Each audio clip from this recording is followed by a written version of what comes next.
Haleluya. Imana ni nziza kandi ibihe byose reka dushimire Imana ko mwese muri bazima, kandi dushimire Imana ko muri iki gitondo Imana yabashoboje mukaza mu rusengero rwayo.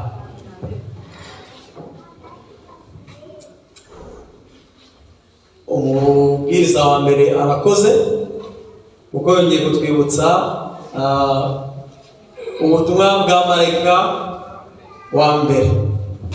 Jobone nari kumva icyigisho umubwiriza ari kuvuga ati resume nziza y'ubutumwa bw'abamarayika batatu nuko ubutumwa bwa marayika wa mbere butubwira uwo Yesu Kristo ari we. Ubutumwa bwa marayika wa kabiri butubwira uwo Satani ari we. Naho ubutumwa bwa marayika wa gatatu buduhamagarira tumaze kumenya uwo Yesu ari we na Satani gufata icyemezo. Imana imuhe umugisha. Tuyoboreye icyiciro cy'amaturo niba ariko navuga, umudiyakoni mukuru hano we yavuze icyigisho nagomba ndanakigisha niwe, kubera ko ibyo yasomye bisa neza n'ibyo nanjye nashaka kuvugaho. Turashima kandi n'utuyoboreye gahunda avuze amagambo akomeye ku badamu. Ubu ku isaha ndi kubona ari saa sita, sinzi niba muremera ko mbwiriza iminota ingahe. Ntabwo ndi kumva, baba bari kuvugira mu matama, ariko hari icyo numvise aravuze ngo mbwirize isaha. Hari abazunguje umutwe mushaka igihe kingana. Aravuze 30, 40, ubwo ni ingahe se mushaka?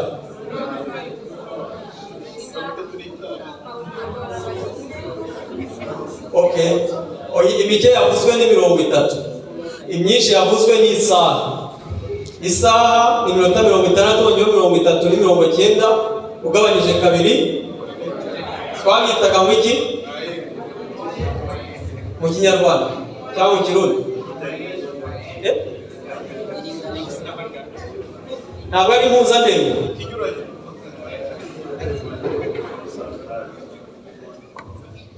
Okay, reka tugende. Muri iyi gitondo cyangwa twigira amagambo hamwe avuga ngo umaze kwishyura angahe. Ariko ntimuzanyita amafaranga ko yonje imbere muri iki gihe uyu mwaka bashaka kuvuga ku kintu cyitwa umutungo. Kubera iki? Ni nuzi impamvu ubona kuvuga kujyanye n'umutungo uyu mwaka. Nuko nyobora icyiciro cy'ugusonga. Haleluya. Yes, rero muzajya mubona mujye mumenya ko nta kindi cash. Mu bintu Imana yaremye yavuze ko byose byari byiza, siko biri. Ariko nimureba muri byo nta mafaranga yari arimo. Ninde wigeze yibaza icyo kibazo? Ko twese dukunda cash, kuki mu by'Imana yaremye cash zitari? Umusomyi wacu nadusomere Abaroma igice cya 8 umurongo wa 12 kugera ku wa 14. Abaroma igice cya 8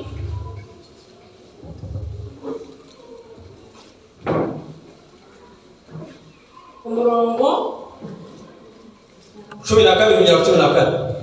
Okay, haravuga ngo nuko rero bene data turi mu mwenda ariko si uwa kamere y'imibiri yacu ngo dukurikize ibyayo, kuko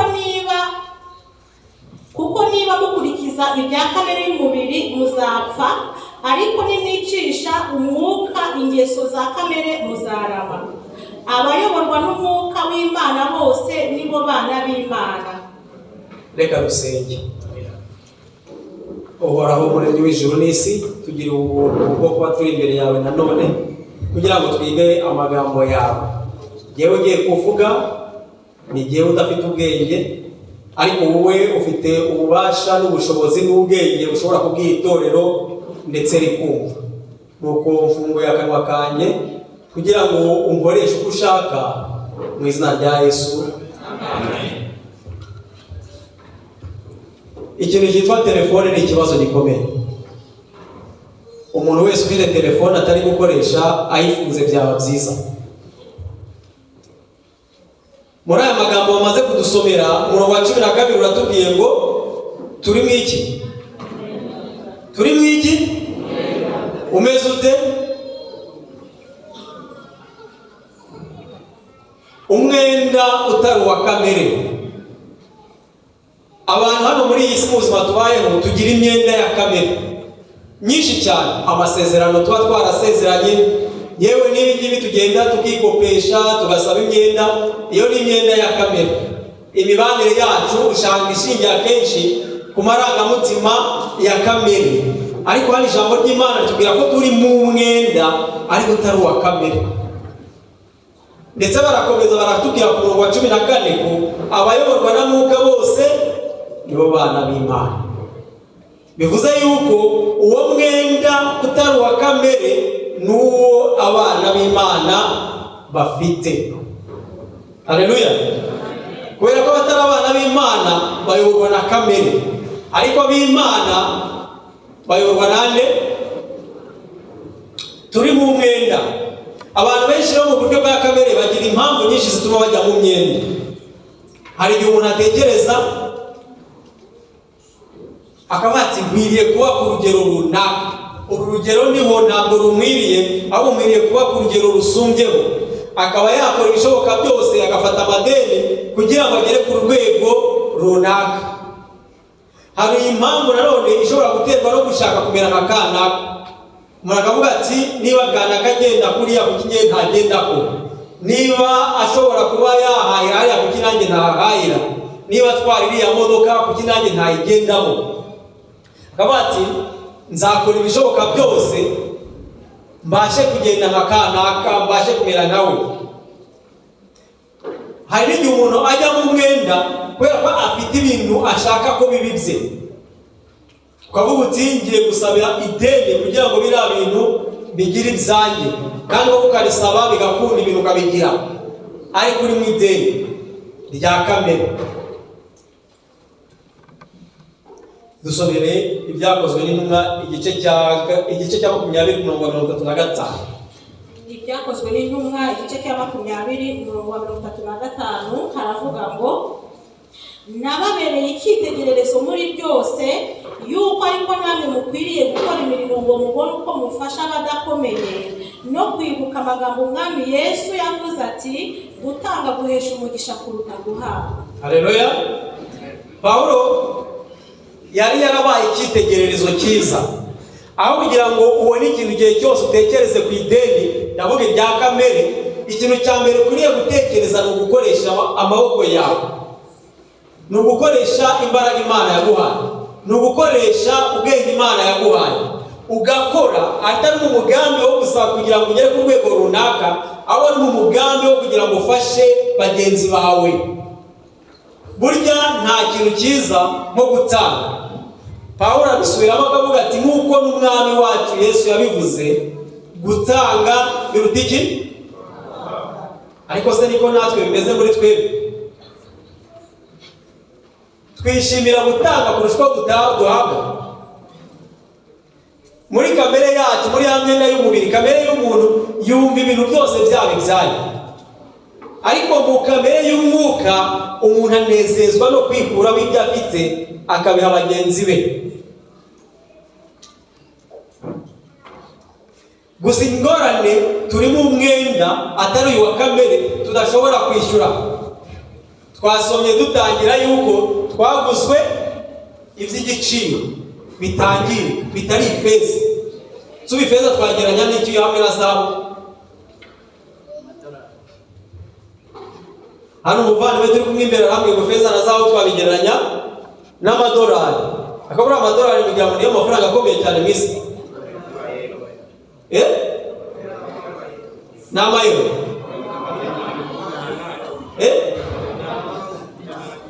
Mu kuvugira ngo si nuko. Amadinari yo nayo habe nayo.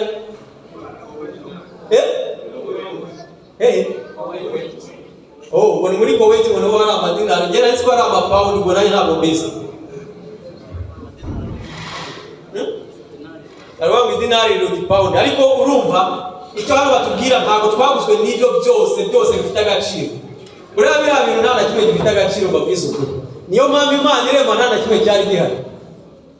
Haleluya. Buno ibihugu byinshi biri kurwana kugira ngo bigire stoke za zahabu zikomeye. Kubera iki? Kubatekereza ko zahabu ari itaca agaciro, amafaranga ashobora guta agaciro. Kubera iki? Amafaranga menshi nta kintu na kimwe ari ashingiye ku mbaraga z'ibihugu. Iyo igihugu gifite imbaraga gishobora gutuma ifaranga ryayo rigira agaciro cyangwa rikatesha agaciro igihe rishakiye. Rero uburyo abantu bagira nk'imyenda, icya mbere umuntu ashobora kugira umwenda yagujije nk'uko twabibonye kabwe haruguru. Ariko si ijambo ry'Imana rivuga iki ku bijyanye no kuguza? Imigani 22:7 haravuga ngo umukire ategeka umukene, kandi uguza aba ari nk'umugaragu w'umugurije. Haleluya. Ndashaka kureba abakene bari hano. Abakene ndibona abakene nk'ababiri gusa, ariko bagize isoni baramanira. Okay, rero mwabakene mwe bagenzi banjye, reka mbagire inama, ntimuzigere muguza n'umunsi n'umwe mu buryo bwa kamere. Uzi impamvu? Nuko abakire bategeka abakene. By nature abakire bategeka abakene. Wabyemera utabyemera baragutegeka. Kubera iki? Ibyo ukora nibyo bashaka. Haleluya. Ariko noneho wenyeho no kubaguza, ntabwo baba bakigutegeka gusa, ahubwo ubuhindutse iki? Ninde ushaka umugaragu? Bagira kugutegeka kubera ko nyine ari abakire, bakongereho no kugira umugaragu. Ariko ubu ngubu ubwa kamere yacu turabagaragu b'ikintu cyangwa se b'umuntu. Turabagaragu bande? Ubwa kamere turabagaragu bande? Seko mutinya kubivuga. Ijambo ry'Imana riravuga ngo umuntu utemera ko ari umunyabyaha ni umubeshyi. Ni njye mbivuga, si ijambo ry'Imana. Dusomere Abaroma 13. Abaroma 13 umurongo wa 8 umutwe bavuga ngo ibyo gukundana. Ntimukagire umwenda wose keretse gukundana, kuko ukunda undi aba ashohoje amategeko. Haleluya. Hejuru tubonye yuko umuntu uguza aba ahindutse umugaragu. Kugira ngo rero udahinduka umugaragu, umwenda wonyine usabwa kugira ahangaha ni abanyamwuka n'urukundo. Abayoborwa na mwuka bose nibo bana b'Imana. Umuntu ukwiriye kugira umwenda n'urukundo. Buri munsi turavuga ngo data wa twese uri mu ijuru. Siko turi dusenga. Niba n'umwana n'umuntu uruvuga ngo data, nino utarasenga ibyo sengesho. Data wa twese, data wa twese, suze ko data wa twese ubuvuze ko ari data wandi nani? Nanjye ndimo duhuje so. Kweli none urambunda koko nkaho duhuje data. Amen. Niba ariko bimeze, rero umwenda dukwiriye kugira abagenzi bacu ni uw'urukundo. Ariko niba uzi ko hari ibintu ukora byica mugenzi wawe, warangiza ugasenga ngo data wa twese, wumva nta kibazo ufite?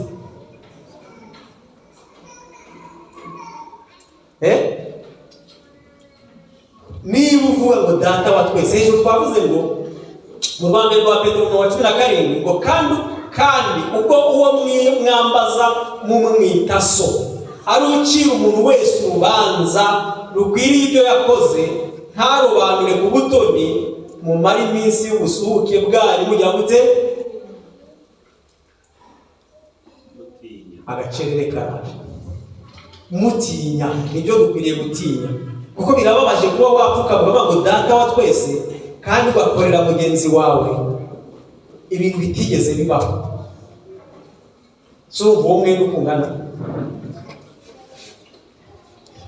Kwishingira icyo ni ikindi kintu kizana imyenda kandi kigoye.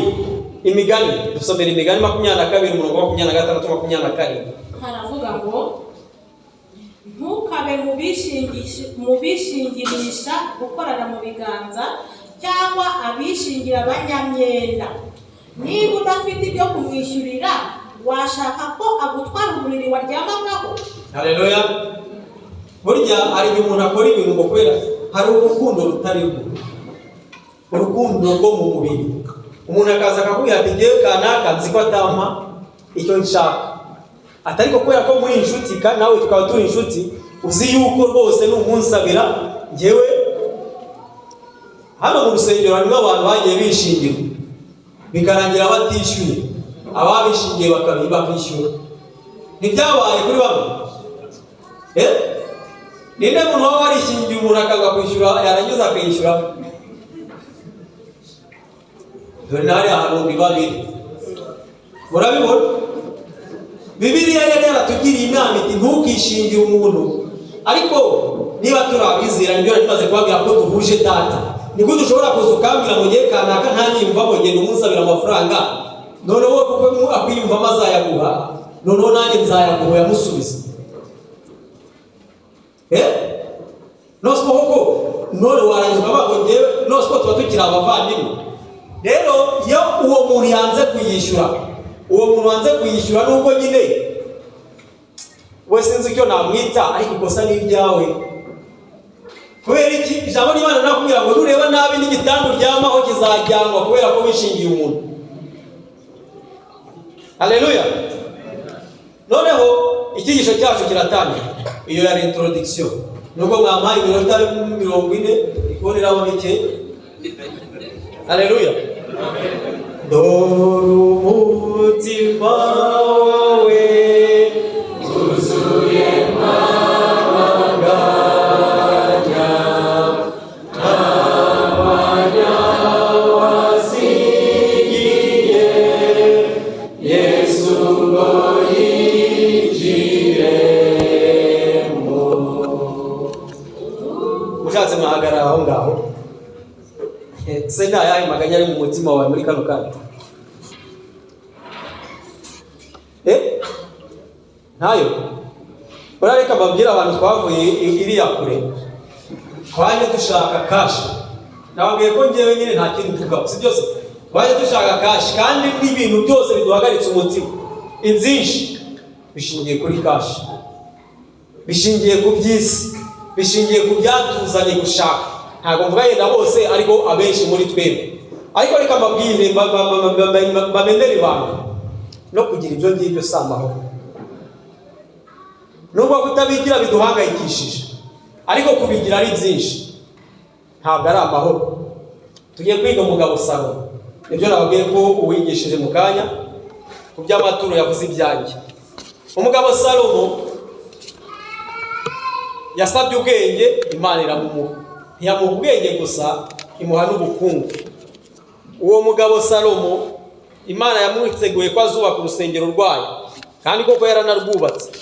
Ariko ntabwo byakomeje kuba sawa. Gutegeka kwa kabiri igice cya 17. Ikindi nyine kitujyana mu madeni ni ugukoresha iby'abandi mu buryo tutategetswe cyangwa mu buryo butandukanye n'ubwo twategetswe. Gutegeka kwa kabiri 17:14 ndetse n'uwa 17. Aravuga ngo numara kugera mu gihugu Uwiteka Imana yawe iguha, ukaba umaze kugihindura no kugituramo, ukibwira uti ndiyimikira umwami nk'uko ayandi mahanga angose yose ameze. Ntuzabure kwiyimikira uwo Uwiteka Imana yawe izatoranya, uwo muri bene wanyu azabe ari we wiyimikira. Ntukwiye kwimika umunyamahanga utari mwene wanyu, ariko ye kuzishakira amafarashi menshi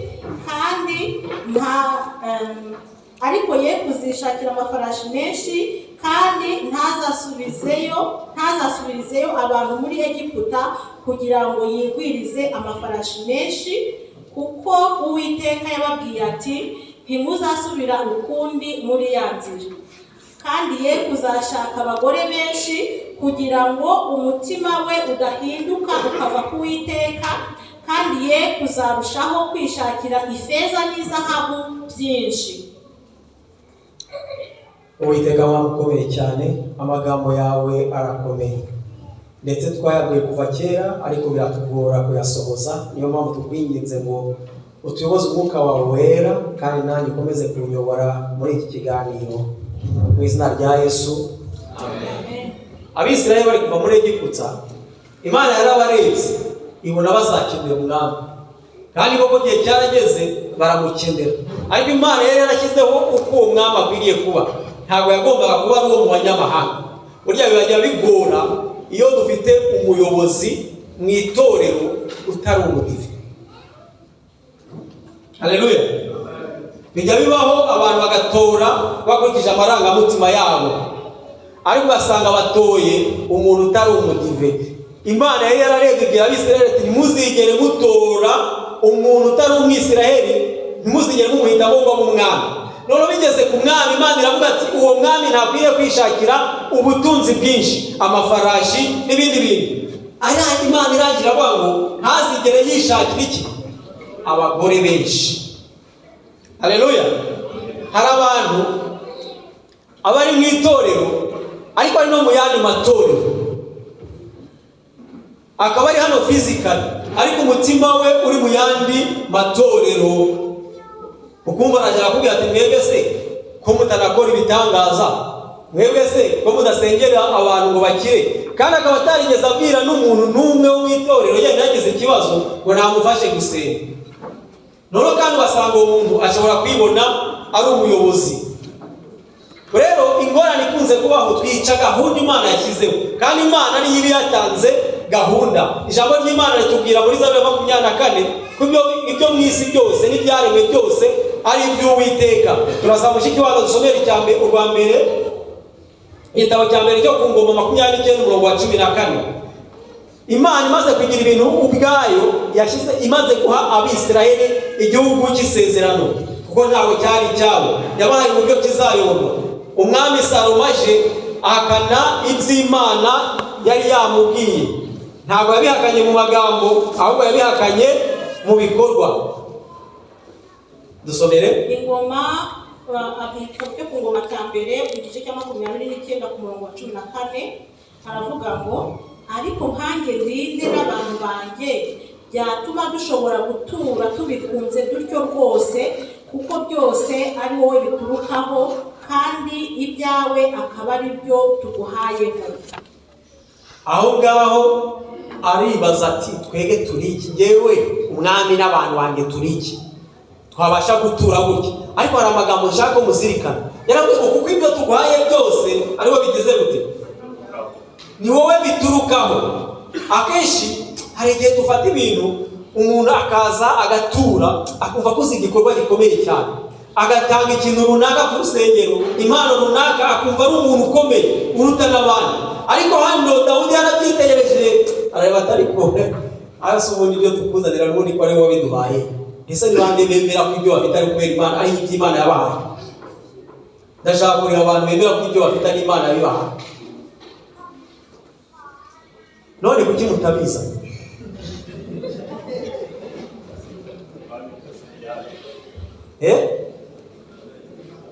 Ni gute waba wemera ko ibyo ufite ari iby'Imana yaguhaye, ariko bakwangozana ukagira ikibazo?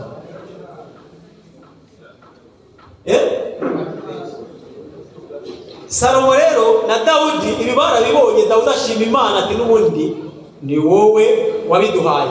Ariko Salomo abikoresha nk'uko Uwiteka ashaka. Igihe kiragera atangira kunyuranya n'iki ijambo ry'Imana rivuga. Yari yabitewe n'iki?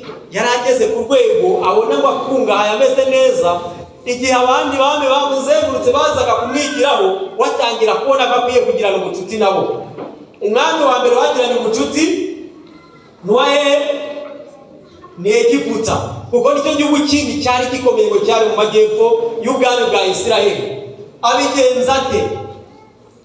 Ubucuti yabushingishije iki? Dusomere igitabo cya mbere cy'abantu igice cya 3 umurongo wa 1 wihuse. noneho mbasomere amagambo ari hano mwa kino gitabo. Abakurambere abahanuzi n'abami, igice cyaho cya 3 niho tugiye kujyana. Abami ba mbere, igice cya 3 umurongo wa mbere. Abami ba mbere igice cya 3 ku murongo wa mbere haravuga ngo Salomo yuzura na Farawo umwami wa Egiputa, arongora umukobwa we amuzana mu mudugudu wa Dawidi, agumayo kugeza aho Salomo yamariye kubaka inzu ye bwite n'iy'Uwiteka n'inkike zo kugota i Yerusalemu. Yabigenje ate? Yiyunze n'umwami wa Egiputa gute? Mu Gutegeka kwa 2 twasomye ngo iki? Buriya rero hari ibintu mutazi.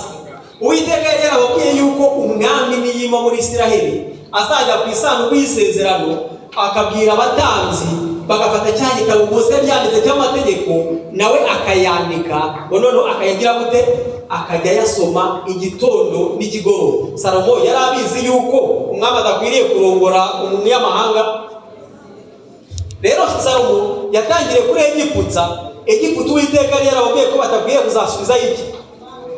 Amaso. Hano baratubwiye baravuga ngo ariko mu kwifatanya n'ishyanga ry'abapagani ndetse no gushimangira ayo masezerano arongorwa umwamikazi usenga ibigirwamana, Salomo yarahubutse maze asuzugura inama nziza Imana yari yaratanze kugira ngo ubwoko bwayo bukomeze kugira ukwera kwabwo. Kwizera k'umugore we ukomoka muri Egiputa ashobora guhinduka byari urwitwazo rushyigikira icyaha kandi rurangwa n'intege nke.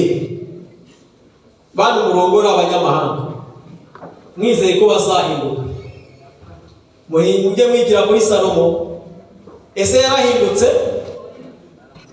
Uyu mugore yarahindutse, asenga rwose n'Imana ya Farawo, ariko byahaye Farawo ahubwo imbaraga zo gushaka abandi bagore bakomoka mu mahanga, birangira n'umutima we ucuramye. Mu gihe runaka Imana mu mbabazi zayo zuje impuhwe yarwanyije iri kosa rikomeye, kandi umwami nawe kubw'ubushishozi yashoboraga nibura ku rwego rukomeye guhagarika imbaraga z'ikibi zari zaratangijwe no kudashishoza kwe. Ariko Salomo yari yaratangiye kwibagirwa isoko y'imbaraga n'icyubahiro yari afite. Ubwo amarangamutima ye yaganzaga ubwenge bwe, kwiyemera bariyongereye, maze Salomo ashaka gusohoza umugambi w'Imana mu nzira yihitiyemo. Haleluya! Igihe umuntu ageze aho abona ko afite ubwenge buruse n'ubw'Imana, akavuga ati rero Mana kuri uru rwego reka nkunganire, ikibazo kiba cyabaye. Salomo yashatse gusohoza umugambi w'Imana akoresheje ubwenge bwe. Yibwiye ko kugirana umubano mu bya politike n'ubucuruzi n'ibihugu bimukikije bishobora kuzabitera kumenya Imana nyakuri, maze agenda agirana umubano utejejwe n'ibihugu bitari bimwe. Nyakunda kwibaza, muzareba hagati muri twe hari abantu uretse guhurira ku rusengero, ariko ubundi buzima bwe bwose abugirana n'abanyamahanga. Umugambi ufite ni uwuhe?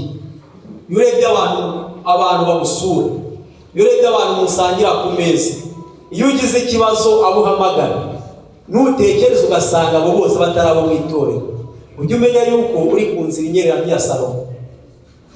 Haleluya! Kubera ko babiri barashyushyanya, ariko ntibashobora gushyushyanya badahujije umugambi. Niba turi mu rugendo rujya mu ijuru, nta kintu na kimwe dushobora kugeraho ku rwacu ruhande, ku giti cyacu twenyine. Muri uru rugendo Imana yashingiye ko ntawe urugenda wenyine.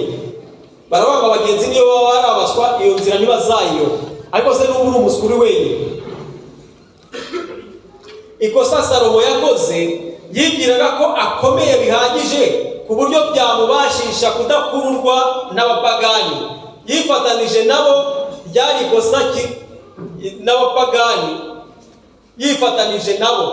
ikosa kirimbuzi. ukundi kwibeshya kw'injyana muntu ni ukwamuteye kwiringira ko nubwo we yasuzuguye amategeko y'Imana, abandi bo bazabasha kubaho no kumvira amategeko yayo. Amasezerano Salomo yagiranye n'amahanga y'abapagani ndetse n'umubano mu by'ubukungu byamuzaniye ishema no kwamamara icyubahiro n'ubukire by'iyi si.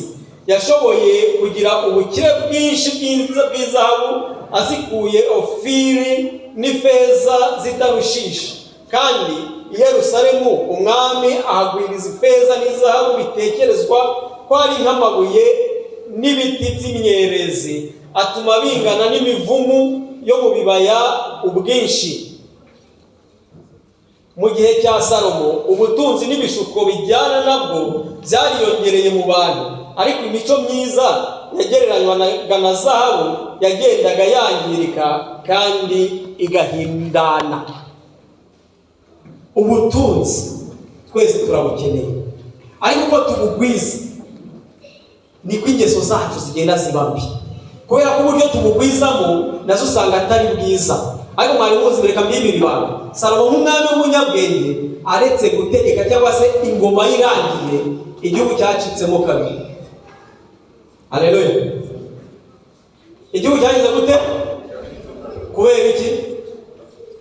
Kubera ko yakiyoboye nabi. Kandi mu isengesho yasenze yari avuze ati, Imana nk'ubwenge kugira ngo nyobore ubwoko bwawe mu buryo bukwiriye. Imana yumva isengesho ryiza irabisubiza, abona ubwenge buje, atangira kubona ko wagurusha n'Imana, abukoresha yishakira ifeza aho kugira ngo acire abantu imanza. Agira abantu ho amatagisi mu gitabo imisoro irengeje bashobora kwihanganira. Noneho abakoresha n'igitugu giteye ubwoba. Umuhungu we yimye, abasaza baramubwira bati, rero mwana, so yaratugandamije, rero wowe ugabanya ubuhake. Salomo ararahira. Umuhungu wa Salomo ajya kubaza abasore, muzi uko byagenze n'icyigisho duheruka kwiga. Ararahira abashira abasore bavuga ati, ibyo bisaza bikabirize uburetwa. Akajije uburetwa, baravuga ati, ubundi se inzu yawe dupfanike? Igihugu gicikamo kabiri kubera imyitwarire ya Salomo. Ese we ntabwo imyitwarire yawe yaba icamo ibice itorero ry'Imana? Ntabwo gushaka ubukungu kwawe, ntabwo gushaka inyungu kwawe byaba bituma itorero ry'Imana ritajya imbere? Kandi nyamara Imana iguha ubwo bukungu kwari kugira ngo iteze umurimo wayo imbere. Haleluya! Ese nujya wicara ngo yibaza akaba watese ibi bintu ubundi ku kigiye Imana yabimana? Twese twabonye yuko turi abakire uretse abantu babiri, nanjye wa gatatu. Ariko abandi munyamwicara mukibaza muti, ibi bintu ufite kuki Imana yabimana? Nta wundi mugambi Imana iguha, kubera ko ibyo ufite si ibyawe. Twabisomye ko byose ifeza n'izahabu ni iby'Imana, none irabiguhaye. Utangiye kubigira nk'ibya Salomo, ushaka ko nawe uzuzuza izahabu ikamera ngo nk'ibiti byo mu kibaya. Abayishaka muri iki gihe ni benshi. Ushaka se bingana iki kugira ngo wumve yuko Imana ibyo yaguhaye ari byo ushobora kugira? Ntabwo mbizi. Ibyo ufite byose ni iby'Imana, bigarurira Imana mu gihe ibikeneye. Haleluya! Amen. Nk'itorero tugutegura ko mu minsi izaza tugiriye umuntu twatumiza umubwiriza. Nk'ubu mwe muyarundanya, nibisaba ko dukoteza tuzakoteza, umubwiriza azaza numva ko ngako ari agaciyemo. Sibyo?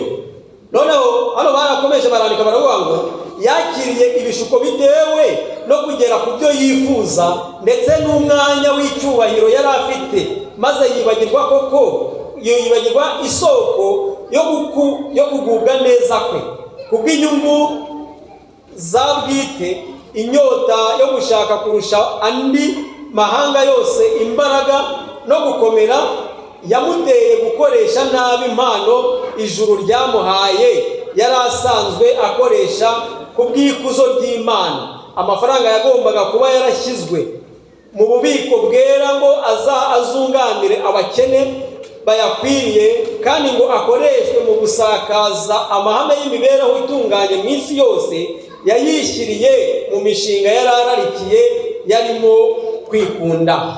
Haleluya. Nibyo nari maze kuvuga. Amafaranga yawe uyinvestinga hehe?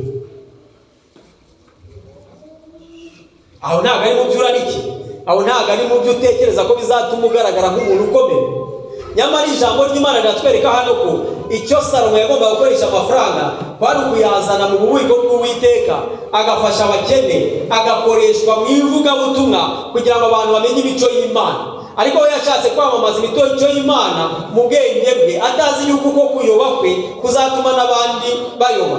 Kubera gutwarwa intekerezo n'icyifuzo gikomeye cyo gushaka kuruta andi mahanga mu bigaragarira amaso, umwami Salomo ntiyitaye ku kuba akeneye kugira imico myiza kandi itunganye. Mu gushaka kwihesha ikuzo imbere y'abatuye isi bose yatakaje icyubahiro n'ubupfura bwe.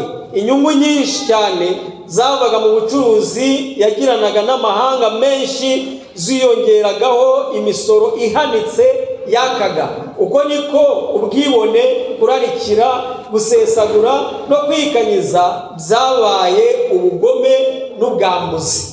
Hari igihe umuntu abona yunguka akavuga ati ahangaha rwose muri bizinesi ngenda yumva neza, mfite ubwenge, ariko se umugambi wabyo ni uwuhe? Iherezo ryabyo ni ibihe? Nangahe ushaka kugeraho kugira ngo wumve umeze nka Salomo?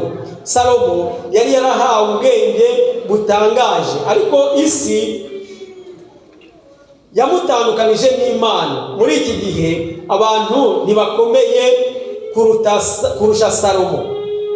Abantu ntibakomeye kuruta Salomo. Nabo bashobora kumvira imbaraga zamuteye kugwa.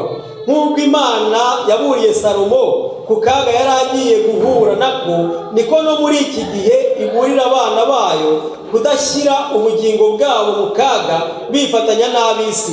Imana yinginga abana bayo igira iti, nuko muve hagati ya ba bandi mwitandukanye, kandi ntimugakore ku kintu gihumanye. Nanjye nzabakira kandi nzababera so, namwe muzambera abahungu n'abakobwa, niko Uwiteka ushobora byose avuga. Haleluya. Hari ibintu byinshi dukora by'ibyaha tukavuga ngo Satani, ngo ni Satani, siko tuvuga ngo ni Satani. Umuntu akabaza ko ikintu ari gukora right now kano kanya ari kibi, ariko akavuga ati ni Satani. Ari ko umubwiriza ariko kumwe aravuga ati buriya Satani ikintu namubonyeho, nta muntu n'umwe yakoresheje ijambo ry'Imana bakabukira. Nta muntu n'umwe ashyiraho igitugu bakora icyaha, kimwe n'uko nta muntu n'umwe Imana ishyiraho igitugu ngo yakire agakiza. Icyo Satani akora, akwereka inzira nziza n'ingaruka nziza zo gukora icyaha, nawe ukihitiramo. Icyo Imana ikora, ikwereka inzira nziza n'ingaruka nziza y'ubutumwa bwiza, ukihitiramo. Siko biri? Ariko gukora icyaha cyangwa kwakira agakiza ni amahitamo yawe. Rero niba uvuga yuko gukorera Imana ukoresheje umutungo Imana yaguhaye bigoye, cyangwa se byakunaniye, cyangwa se Satani akoshya ngo ntubikore, cyangwa se Satani ari ugufata, uramubeshyera. Gusa Satani akwereka yuko nukoresha umutungo wawe mu kubaka umurimo w'Imana uzabuhombye. Nawe koko wabyandariza ukazabona ubuhombye. Imana ikakwereka yuko nukoresha ibyawe mu murimo wayo uzaba uri kunguka. Ari naho Yesu yavuze ngo bibike ubutunzi hehe? Mu ijuru, aho inyenzi n'ingese zitagera. Ariko kibazo ko ntazamuzamuka mu ijuru. Mu ijuru akaba atarimo banke nzayishyiramo gute? Na Satani akakwereka ati yes, nawe urabibona ko mu ijuru nyine nta banke yawe ihari. Yakoresha uko ushaka, ukabikoresha uko ushaka, ariko ukamenya ukirengagiza yuko kubabara kuzabaho, urupfu ruzabaho. Nyamara kenshi bavuga urupfu kanatinya. Igihe cyo kugubwa neza, ngiye kurangiza, kiba kihi. Igihe cyo kugubwa neza kiba kihishemo akaga. Mu myaka myinshi yahise, ubutunzi n'icyubahiro byagiye bizana akaga ko gutakaza iby'umwuka no kwicisha bugufi. Ntabwo gutwara igikombe kirimo ubusa ari byo bidukomerera, ahubwo igikombe gisendereye nicyo kigomba gutwaranwa ubwitonzi. Twajyaga dukina umukino kera, ndakeka turi muri segonderi, none bakabaha n'amazi yuzuye kandi mugomba kwiruka mugatanguranwa ahantu runaka kugira ngo ubone igihembo. Rero nuko bagomba kwirukankana ayo mazi yuzuye atamenetse, sibyo? Ariko se ni bangahe babishobora? N'igihe byarangiraga nta n'umwe utsinze. Icyo bashaka kuvuga rero bavuga ngo gutwara igikombe kirimo ubusa. Bakene bagenzi banjye ndabasumisha, buriya iyo ugenda ukuri ufite amahoro, ariko abantu bafite ibikombe byuzuye, bafite ubutunzi bubahagije, bafite ibibazo bikomeye kubera ko ntabwo bashaka no gutakazaho ni senti na rimwe. Haleluya! Ntabwo mvuga ngo muba bakene, oya, ariko nimumenye iki, yuko ibyo mutunze byose ari iby'Uwiteka. Mubizane bikore umurimo w'Imana. Umubabaro n'ingorane bishobora gutera agahinda, ariko kugubwa neza niko guteza akaga gakomeye mu mibereho y'iby'umwuka. Keretse gusa umuntu nakomeza kumvira ubushake bw'Imana ubudacogora, akareshwa ukuri naho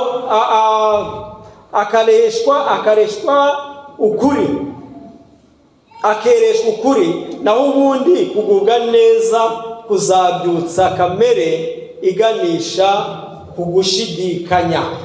Haleluya! Kugubwa neza nyine niko kugira ubutunzi bukomeye.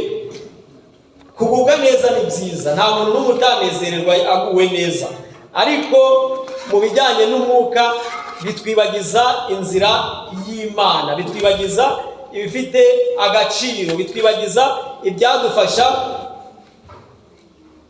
kurushaho gusa n'Imana.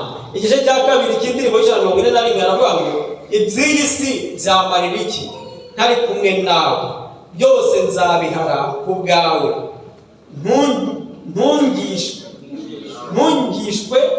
Ntungishwe nawe, byose nzabihara ku bwawe, ntungishwe nawe. Ndetse umunezero w'iyi si ngwino twibanire, nibyo bizajya binogera bimpumurize. Reka Uwiteka akomeze kuduhira, reka Uwiteka akomeze kudufasha. Twumve yuko turi mu mwenda, ariko umwenda utari uw'umubiri, atari uwa kamere, ahubwo umwenda w'iby'umwuka. Twagusiwe iby'igiciro, kandi kuri ibyo nta kintu na kimwe dushobora kuba twakwishyura. Rero utwo dukeya nabwo twahawe n'Imana. Urabona yaba twari dufite ahandi twadukuye atari muri iyi si yaremwe n'Imana.